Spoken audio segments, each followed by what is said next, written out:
maa ngi leen di nuyu fu ngeen mën a nekk Sénégal ak bitim réew noo ko dundee commencé ngeen ko miin sax daanaka mooy sama coup de gueule de la semaine ci actualité bu am ci réew mi ma leen di jox daje chaque samedi di leen wax ana lan moo fi xew joxe ci sama xalaat ndax ci réew mi laa bokk noo ko dundee ak Binta Diallo samedi bu jot la ngeen koy xaar bu soobee yàlla dara dootu leen ump. salaamaaleykum les amis internautes ni ma leen koy doon defalee chaque samedi noo ko dundee maanaam ci actualité de la semaine. ni ma ko dundee nag mooy jafe-jafe yi nga xamante ne sénégalais yi ñu ngi ci te gisuñu ku leen ci jàppale maanaam la cherté de la vie tey ji boo demee ci marché bi yaakaar naa ne doo gis looy jënd ndax lépp cher les prix ont flambé le ministre du commerce est sorti sans convaincre nee na les prix au plan international dafa yokku ça veut dire que ñun on dépend de l'extérieur lan moo tax ñun mënuñu dépendre ci suñu bopp. On a le potentiel humain, on a les ressources qu'il faut lan moo tax état deful volonté politique pour ñu dépendant ñu bañ a dépendant où est l'autosuffisance alimentaire bi nga xamante ne dañ ñu ko digoon boo génn Sénégal gis nañu suuf am na ndox am na lépp am na ci Sénégal pour ñu mën a moom suñu bopp économiquement mais toujours on cherche à enrichir les autres lu fi baax tubaab yi lañ koy jox.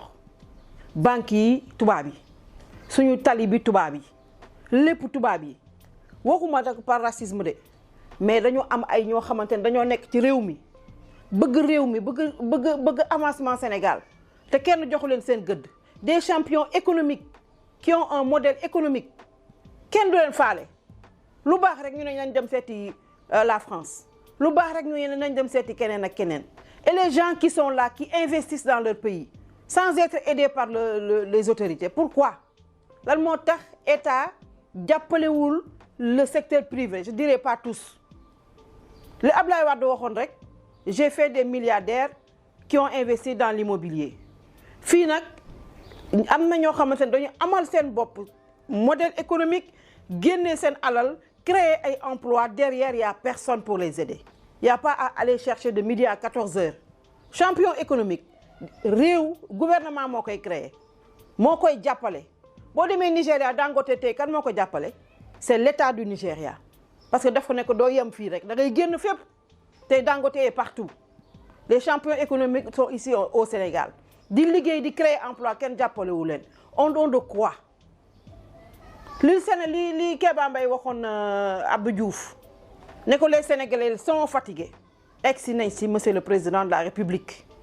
Man je ne parle pas d'eux avec l'opposition parce que faluñu opposition bi donc man yow laay waxal monsieur le président avec tout le respect qu'on vous doit les Sénégalais sont fatigués parce que lu tax dafa leen priorité sur les préoccupations des Sénégalais ventre affamé n'a point d'oreille keroog bu ñu la envoyé le signal le 8 mars j'y reviendrai toujours parce que kenn xaaru ko woon da ngeen waxoon ne da nga ne dégg nga le message bi le jeunes yi envoyé dañu soxla liggéey mais bu ñu demee toj ci Auchan yi lan lañ doon jël ay meew ay ceeb ay suukar ce qui montre qu'ils ont faim dañoo soxla ku leen jàppale mais lu tax duñ leen jàppale moo tax li bàcc li wax ne fay bi safara si fay na mais braise yaa ngi ci suuf di couver ba mu ko waxee au lieu ngeen jël ci conseil déedéet ñu koy yàq lu mel ni xeme ñoo xamante ne yàqante ñu ko wax rek ñu tëb sa kaw di la induire en erreur monsieur le président de la République il faut écouter votre peuple bi mi ngi lay envoyer ay signaux chaque jour xoolal li xew keroog fële rek ci journalistes yi dee comme ça banalement ci tali bi parce que dans ce pays le laxisme ci kaw la commencé il faut donner la pédagogie par l'exemple bu fekkente ne ci kaw lu leen neex def ce ministre yi koo ci fal koo ci woo du la wuyu y a combien de gens qui viennent se plaindre parce que ministre yi nga fal pour ñu wax ak ñoom duñ leen wuyu ils sont toujours abonnés absents il faut qu'on vous dise la vérité sénégalais yi xamuñu ni ñuy def sénégalais xamul violence mais boo sosee ci mur bi nag dootoo mën a delluwaat ginnaaw te yaakaar naa ne sénégalais yegg si lañ fa te bàcc li wax na la ko de déglu bàcc li bu baax bul déglu ñu naan le président ñii bëgguñu la ñooñu ñoo la bëggul waxoon naa la ko fii ci sama première live moo fi mësoon def Donc, Monsieur le Président, les Sénégalais sont fatigués. Comme Kéba Mbaye l'avait dit à Abdou Diouf en 1981. Yegsi nañ ci kenn xamul foo jëm kilo yàpp 4000 francs mais boo demee ci marché bi doo mën a jënd dara le pouvoir d'achat est faible. Covid-19 bi ñëw na yàq gën a mettil askan wi. Qu'on vienne pas nous dire que voilà les prix ont grimpé alors ici aussi on va supporter. Mais est-ce que les pouvoirs d'achat sont les mêmes? Du yaa waxoon ne Sénégalais yi da nga leen di dig nga leen autosuffisance alimentaire. On est autosuffisant en quoi? Alors que tout est là pour qu'on soit autosuffisant. Pétrole baa ngi ñëw, gaz baa ngi ñëw. Mais qu'est-ce qu'on a fait vraiment ñun tam pour bokk ci ñi nga xamante ni ku soxla ci ñun ngay ñëw? Va nañ dem ci dans la vallée du fleuve. Foofu xoolal ñaata hectare moo fa nekk cultivable kenn mënu ko bay. Xoolal dans la zone sylvopastorale lu tax nit ñi duñ leen jox les moyens qu'il faut ñu autosuffisant en viande meew mi su paree dañ koy tuur parce que day nëpp. Nous n'avons pas des industries pour la fabrication pour exporter pour tout même diwlin bi ñuy wax naan dañ koy exporter. Et la Sonacos elle sert à quoi? Sonacos nañ ko xoolaat kon ban njariñ la fi am bu fekkente ne bu diwlin bu chéré bitim réew cher fii kon Sonacos la ban njariñ la am. Monsieur le Président déglul sa peuple nit ñi dañoo sonn ñu wax la ko sonn nañu waxul ñu la ko sonn nañu bu nga fekkante ne da ngeen xam luy priorité kon du ñu yegg si fii tey mais bu ngeen ñëwee du ngeen xam priorité la ngeen diggee woon ak fa ngeen di mujjee c'est diamétralement opposé. Seen dépense de prestige yi ngeen di def ngeen war a arrêter te xam ne le monde a changé les économies sont à terre. waxuma ne 3 ans moo la dese waxuma 4 ans moo la dese kooku c'est pas à moi de le dire mais de toutes les façons mooy ay avion c'était pas le moment ay terre c'est pas le moment dëkk bi yëpp mu ngi en chantier c'est pas le moment on en a besoin peut-être plus tard mais pas maintenant. Momento mooy seen problème le momento il faut que ma def un cri du cœur pour nga dégg ñu vous êtes un président 2.0 lu nit def dégg nga ko lu nit wax dégg nga ko. On ne va pas passer par 1000 chemins pour vous dire ce que pense. Et moi-même, je fais partie des Sénégalais. Et je sais que les Sénégalais sont fatigués. Donc, arrêtez les dépenses de prestige. Vous subventionnez les denrées de première nécessité. Vous pouvez subventionner l'argent. Nous payons des impôts. Nous déjà, nous payons un avion. Si nous payons après, en retour, on va payer les pots cassés.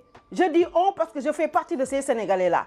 Donc, Monsieur le Président, n'engagez pas une dépense de prestige. Les Sénégalais et les jeunes sur la recherche de l'emploi. Les Sénégalais sont en emploi. C'est parce que vous faites des choses de façon unilatérale. Et le résultat est là. Mais je pense que voici venu le moment. Nous sommes autour d'une table. Nous avons un dialogue national. Nous savons qu'est-ce qui ne va pas dans ce pays. Qu'est-ce qui ne va pas dans ce pays? Beaucoup de impunité totale. Les gens font ce qu'ils veulent. Accident qui talibi,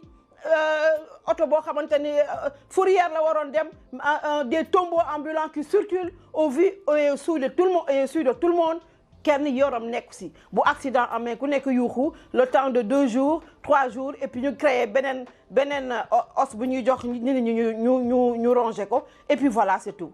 Donc Monsieur le Président dina ñëwaat si prochainement sur les maires ndax jamono gi ku nek yaa ngi naan bëgg naa nekk maire ndax est-ce que peut être maire qui veut ce n'est pas ça nañu bàyyi foyer askan wi.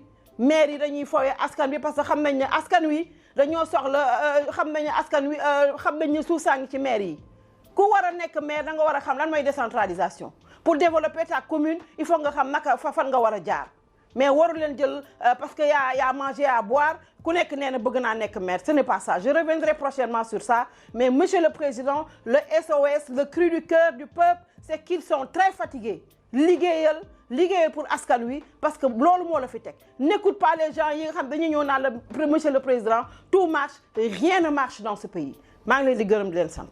maa ngi leen di nuyu fu ngeen mën a nekk Sénégal ak bitim réew noo ko dundee commencé ngeen koo miin sax daanaka mooy sama coup de gueule de la semaine ci actualité bu am ci réew mi ma leen di jox daje chaque samedi di leen wax ana lan moo fi xew joxe ci sama xalaat ndax ci réew mi laa bokk.